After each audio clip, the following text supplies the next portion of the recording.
한반도 역사에 기록된 가장 강력했던 외세의 침략 앞에서 당시 고려를 이끌던 최고 권력자들이 충격적인 선택을 내렸다는 사실을 알고 계신가요? 그들은 백성이 살아가던 땅과 수도 개경을 버리고 망망대해 한가운데 외딴 섬으로 몸을 피하는 길을 택했죠. 과연 그들은 어떠한 이유로 그런 이른바 배신의 결정을 내렸을까요? 그리고 그 선택은 고려라는 나라와 그 땅에 살던 백성들에게 과연 어떤 운명을 안겨주었을까요? 오늘은 그 질문의 답을 찾아 떠나는 여정을 함께 해보려 합니다. 단순히 전쟁의 승패만을 이야기하는 것이 아니라 이기속 지도층의 선택이 한 국가와 민족의 운명을 어떻게 뒤바꿀 수 있었는지 그 깊은 이야기를 통해 강력한 울림과 함께 깊은 궁금증을 선사해 드릴 겁니다. 13세기 초 고려는 그야말로 폭풍전야와 같은 위태로운 상황에 놓여 있었습니다. 당시 고려의 실권은 왕실이 아닌 최씨 무신정권이 독점하고 있었죠. 나라의 근간이 흔들리는 시기였죠. 권력을 틀어진 최씨 일가는 화려한 저택과 사치스러운 생활을 누리며 온갖 부귀영화를 좇았지만 정작 백성들의 삶은 피폐하기 그지없었고 희망조차 찾기 어려웠죠. 가혹한 수탈과 끊이지 않는 내란으로 백성들은 고통에 신음했고 왕권은 허수아비처럼 약해져 나라의 기강은 흔들리고 있었으니 그야말로 도탄에 빠진 백성들의 삶이었죠. 이런 불안정한 국내 정세 속에서 동아시아 북방에서는 상상조차 할 수 없는 거대한 폭풍이 불어닥치고 있었습니다. 바로 칭기즈칸이 이끄는 몽골 제국이라는 전대미문의 위협이었죠. 몽골군은 파죽지세로 주변 국가들을 휩쓸며 엄청난 파괴력과 무시무시한 이용을 자랑했습니다. 그들의 잔혹하고 무자비한 침략 소문은 마치 전염병처럼 고려의 국경을 넘어 백성들의 귀에까지 들려왔고 사람들은 공포에 질려 밤잠을 설쳤습니다. 고려 조정 대신들은 몽골이라는 미지의 위협 앞에서 갈피를 잡지 못하고 우왕좌왕하는 모습이었죠. 그들은 어찌할 바를 몰랐습니다.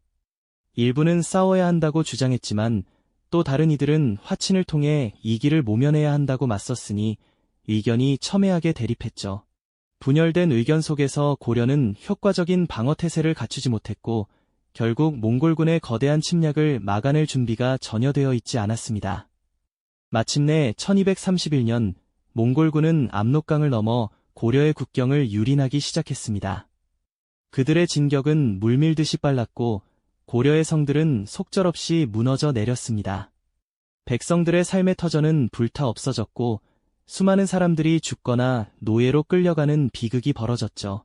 수도 개경마저 위협받는 절체절명의 순간 당시 최후 정권은 그야말로 충격적인 결정을 내리게 됩니다. 국가의 명운이 걸린 선택이었죠. 그것은 바로 수도 개경과 육지 백성들을 뒤로한 채 바다 건너 강화도로 천도하는 것이었습니다. 모두를 경악하게 한 결정이었죠. 이 결정은 단순히 전략적인 후퇴를 넘어 당시 육지에서 몽골군의 칼날 아래 신음하던 백성들에게는 엄청난 배신감으로 다가왔을 겁니다. 권력층의 행렬은 몽골군이 개경을 유린하며 약탈하는 혼란 속에서도 오직 자신들의 안위와 권력 유지를 위해 강화도를 향해 서둘러 이동했죠. 강화도에 견고한 성벽을 쌓고 그 안에서 안락함을 추구하는 권력층의 모습은 몽골군에게 유린당하며 비참한 삶을 이어가던 육지 백성들의 현실과 극명한 대비를 이루었습니다. 최후는 아마도 이 결정을 내리면서 고뇌했을지도 모릅니다. 그러나 그에게는 백성의 안위보다 무신정권의 존속과 자신의 권력을 지키는 것이 더 중요했겠죠. 강화도 천도는 몽골과의 장기 항전을 위한 명분을 제공하는 듯했지만 동시에 수많은 백성에게는 버림받았다는 비극적인 그림자를 드리웠습니다. 이로써 고려는 백성들의 피와 눈물 속에서 40여 년에 걸친 기나긴 전쟁의 소용돌이 속으로 휘말려 들어가게 됩니다. 강화도로 천도한 고려 무신정권의 결정은 몽골과의 기나긴 전쟁을 예고하는 신호탄이었죠. 육지에 남겨진 백성들에게는 그야말로 비정한 선택이었지만 서만의 권력자들은 몽골의 직접적인 위협에서 벗어나 자신들의 안위를 지키려 했습니다. 이처럼 극명하게 대비되는 두 현실 속에서 고려는 무려 40여 년에 걸친 처절한 항쟁이 소용돌이 속으로 빨려 들어가게 됩니다. 육지는 몽골군의 무자비한 유린 아래 신음했습니다. 몽골군은 마치 들불처럼 한반도를 휩쓸며 마을을 불태우고 백성들을 학살했죠. 수많은 이들이 노예로 끌려가거나 굶주림과 질병으로 쓰러졌습니다. 그러나 절망 속에서도 백성들은 굴하지 않고 몽골에 맞서 싸웠습니다. 예를 들어 처인성 전투에서 승려 김윤호를 중심으로 한 백성들은 압도적인 몽골군에 맞서 용맹하게 싸웠고, 심지어 몽골군 총사령관 살리타를 사살하는 기적 같은 승리를 거두기도 했습니다. 이름 없는 백성들의 이러한 영웅적인 항전은 강화도에 갇힌 조정과는 또 다른 의미의 빛을 발하며 고려의 명맥을 이어가는 원동력이 되었을 겁니다. 하지만 강화도 안에서의 상황은 사뭇 달랐습니다. 견고한 성벽으로 둘러싸인 섬 안에서는 몽골군의 칼날이 직접 미치지 않았으니 상대적으로 평화로웠다고 할 수 있겠죠. 권력층은 때로는 호화로운 연애를 즐기며 자신들만의 안락한 삶을 이어갔습니다. 하지만 전쟁이 길어지면서 강화도 내부에서도 점차 균열이 생겨나기 시작했습니다. 무기력하게 전쟁을 끝내지 못하는 무신 정권에 대한 불만은 커져만 갔고, 끝이 보이지 않는 항전에 지쳐 타협을 주장하는 목소리도 점차 힘을 얻게 되었습니다.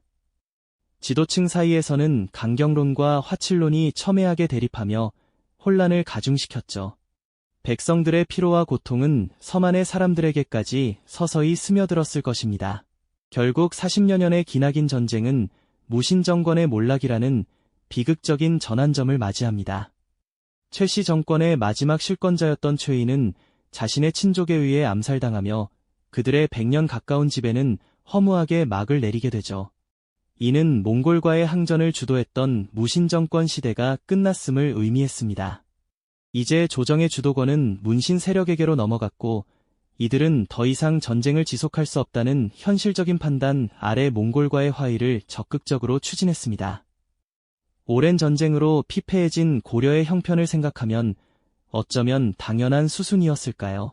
이후 고려는 몽골에 대한 굴욕적인 항복을 결정하고 마침내 개경으로 환도하게 됩니다. 강화도를 떠나 다시 육지로 돌아오는 왕과 조정 신료들의 행렬은 한때 백성을 버리고 섬으로 향했던 모습과는 또 다른 비장함과 허탈감을 안겨주었을 겁니다. 몽골 사신 앞에서 무릎을 꿇고 항복을 고하는 고려 왕의 모습은 국가의 자존심이 땅에 떨어지는 순간을 상징했죠. 하지만 모두가 이 결정을 받아들인 것은 아니었습니다. 몽골에 대한 끝없는 항전을 외치며 강화도 천도를 지지했던 삼별초는 조정의 항복 결정에 격렬히 반발하며 최후의 저항을 시작합니다. 그들은 왕의 명령을 거부하고 강화도를 떠나 진도로 다시 제주도로 옮겨가며 몽골군과 고려 조정군에 맞서 처절한 싸움을 이어갔습니다. 삼별초의 항쟁은 비극적인 결말을 맞이합니다. 제주도에서 마지막까지 저항하던 그들은 결국 몽골군과 고려 연합군의 공격 앞에 쓰러져갔죠. 이는 단순한 군사적 패배를 넘어 지도층의 배신에 맞서 끝까지 민족의 자존심을 지키려 했던 백성들의 숭고한 정신이 좌절되는 순간이었습니다. 고려는 몽골의 부마국이 되어 간섭을 받게 되었지만 그 대가로 치러야 했던 것은 백성들의 피와 눈물, 그리고 오랜 세월 이어진 민족의 자존감 상실이었을 겁니다. 위기 앞에서 지도층의 선택이 한 국가와 민족의 운명을 어떻게 결정하는지 고려의 몽골 침략기는 우리에게 냉혹한 기록으로 남아 있습니다. 그럼에도 불구하고 민족의 정체성을 지키려 했던 노력들은 오늘날 우리에게 깊은 교훈을 던져주죠. 다음 영상에서는 몽골의 간섭기 속에서 고려가 어떻게 자주성을 지키려 노력했는지 또 다른 이야기를 이어가 볼까요? 이 영상이 도움이 되셨다면 좋아요와 구독 부탁드립니다. 여러분의 응원이 제게 큰 힘이 됩니다. 다음 영상에서도 더 유용한 정보를 공유하겠습니다. 감사합니다.